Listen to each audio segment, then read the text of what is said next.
என்னை தேடும் இறைவனே, உம்மை நாடி வருகிறேன். என்னை தேடும் இறைவனே, உம்மை நாடி வருகிறேன். ஜூலை 3ஆம் தேதி. இன்றைய தியானத்தின் தலைப்பு எருசலேமின் பாவங்கள். வாசிக்க வேண்டிய திருமறை பகுதி செப்பனியா 3ஆம் அதிகாரம் வசனங்கள் 1 முதல் 8 வரை. கர்த்தர் நீதி உள்ளவர், அவர் அநியாயம் செய்வதில்லை. செப்பனியா 3:5. எருசலேமின் பாவங்கள். கர்த்தர் இஸ்ரவேல் யூதா நாடுகளையும் எருசலேம் நகரத்தையும் அதிகமாய் நேசிக்கிறார். மற்ற நாடுகளைத்தான் கண்டிக்கிறார், தண்டிக்கிறார் என்று சிலர் கருதுகின்றனர். அப்படியல்ல. யார் தவறு செய்தாலும் கண்டித்து தண்டிக்கிற நீதி உள்ளவர் கர்த்தர். எருசலேமை அழுக்கான நகரம் என்று சொல்லி எச்சரிக்கிறார்.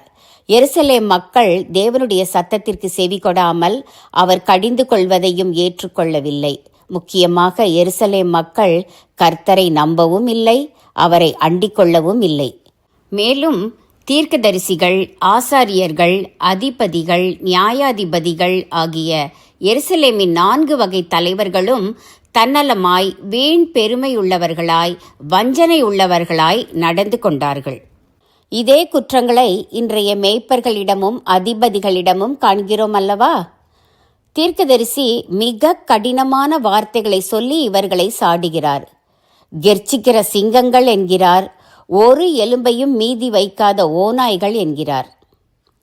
மக்கள் செய்யும் பாவங்களை விட அதிபதிகளும் மத தலைவர்களும் செய்யும் பாவங்கள் மிக கொடூரமானதல்லவா?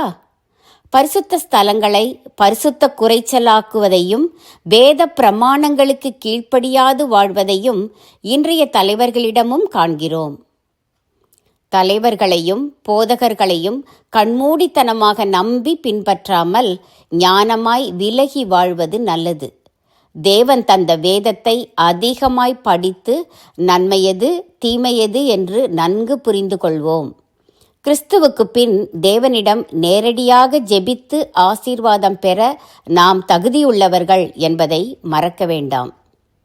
எருசலேம் மக்களை பார்த்துதான் கிறிஸ்து கோழி தன் குஞ்சுகளை கூட்டி சேர்த்து கொள்ளும் வண்ணமாக கூட்டி சேர்க்க மனதாயிருந்தேன் என்று சொல்லுகிறார். தாயின் குரல் கேட்டு குஞ்சுகள் ஓடுவது போல் ஆண்டவரை அண்டிக் கொள்வோம்.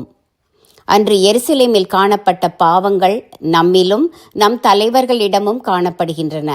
எச்சரிக்கையாய் எல்லாவற்றையும் சீர்தூக்கி பார்த்து இறைவனை அண்டிக் கொள்வோம்.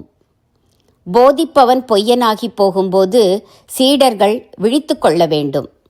போதிப்பவன் பொய்யனாகி போகும்போது சீடர்கள் விழித்து கொள்ள வேண்டும். ஜெபம்.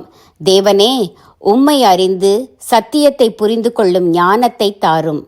இடையே தடைக்கற்கள் போன்று தன்னலவாதிகளான தலைவர்களை விட்டு விலகும் நற்புத்தியை தாரும். ஆமேன்.